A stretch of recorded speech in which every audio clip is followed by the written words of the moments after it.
Hey, what's up mga kapobreng Bisaya? Isang mapagpalang araw na naman po para sa ating lahat. And for today's video ay tatapusin na natin yung full leg project natin. Client natin from Dumaguete. Ang project na pala natin ay Hunter x Hunter. Yun, napakaganda na concept. Ito po ay client design at saka yung client po natin yung nagdesisyon at saka yung mga naglagay ng mga design at saka bali ako na lang po yung nagdugtong-dugtong para patapos yung project natin na ito. Ayun. Medyo matagal-tagal din naman yung mga pinagsamahan namin ng ating client na ito. Siguro inabot lang kami ng 2 or sobra na buwan.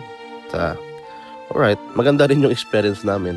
Tsaka marami din akong natutunan sa kanya. Kasi ang client natin ay kaibigan din natin. At saka nagbabanda rin siya. Ayun. At saka sa huling session namin mga kapobre ay hindi na talaga kami nagtapid ng naming cream. Halos nilagyan namin ng naming cream lahat ng kanyang part ng kanyang tattoo para matapos. Kasi yung goal namin mga kapobre ay matapos na para hindi na ako babalik sa susunod na session. And sa bandang part na ito mga kapobre ay tinatapos na namin yung dugtungan. Muli gumagawa ako ng mga design para mag-match sa kada tattoo at matapos na syempre. Para hindi naman parang bitin tignan.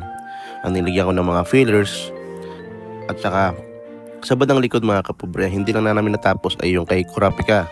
Kasi kailangan kasi ng kulayan tapos parang hindi na kinaya ng schedule at saka ng budget ng ating client. Tsaka sa future na lang. May plano kami tatapusin pero sa ngayon ito na muna yung session na kinaya ng ating client. At ayun, naglilinis na ako dyan at saka maraming salamat nga pala sa mga nanood at sa mga gusto magpatato. You can DM me, send me your design at pag-usapan natin kung magkano ba yung kaya ng budget mo.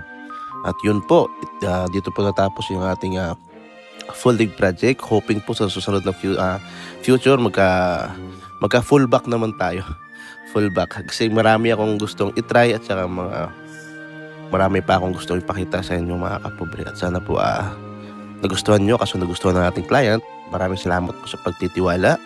Pobreng Bisaya po, always on the go. Kahit saan ka pa pupunta kita when the price is right. Alam nyo naman ako, Pobreng Bisaya.